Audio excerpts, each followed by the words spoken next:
पढ़ाई के साथ साथ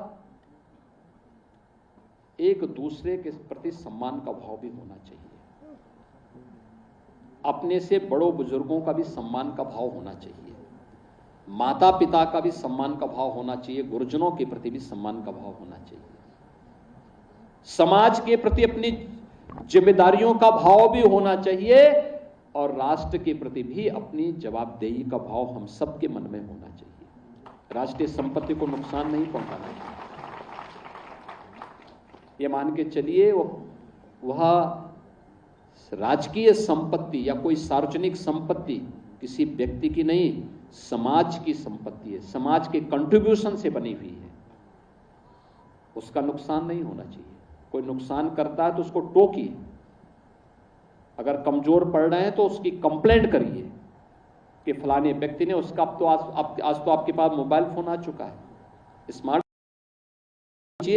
और वायरल करिए उस व्यक्ति की जो सरकारी संपत्ति को नुकसान पहुंचाता है। बाकी उसके पोस्टर और उसकी वसूली का काम हम अपने आप करवा देंगे,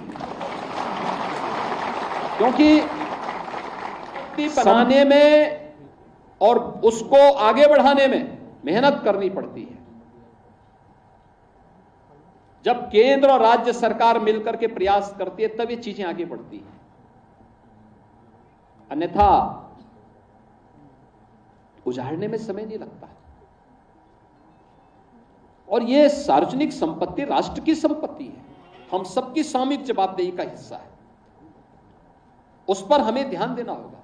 तो एक सामान्य शिक्षा को संस्कारों के साथ जोड़ना, शिक्षा को तकनीक के साथ जोड़ना, शिक्षा को स्पोर्ट्स के साथ जोड़ना, सर्वांगीण विकास का माध्यम शिक्षा होनी चाहिए। और राष्ट्रीय शिक्षा नीति इन्हीं सब बातों से प्रेरित होकर के 2020 में प्रधानमंत्री जी ने देश के अंदर लागू की थी। आज उसके बहुत अच्छे परिणाम सामने आने वाले हैं और मुझे बड़ा विश्वास है कि प्रदेश स्तर पर मेरिट में स्थान बनाने वाले सभी छात्र छात्राएं, जनपद स्तर पर मेरिट में स्थान बनाने वाले सभी छात्र छात्राएं या स्पोर्ट्स में भी और अपनी मेरिट में भी, स्कूली मेरिट में भी जिन्होंने स्थान बनाया है, उनके अभिभावकों को, उनके गुरुजनों को और उन सभी छात्र छात्राओं को मैं विशेष रूप से बधाई दूंगा।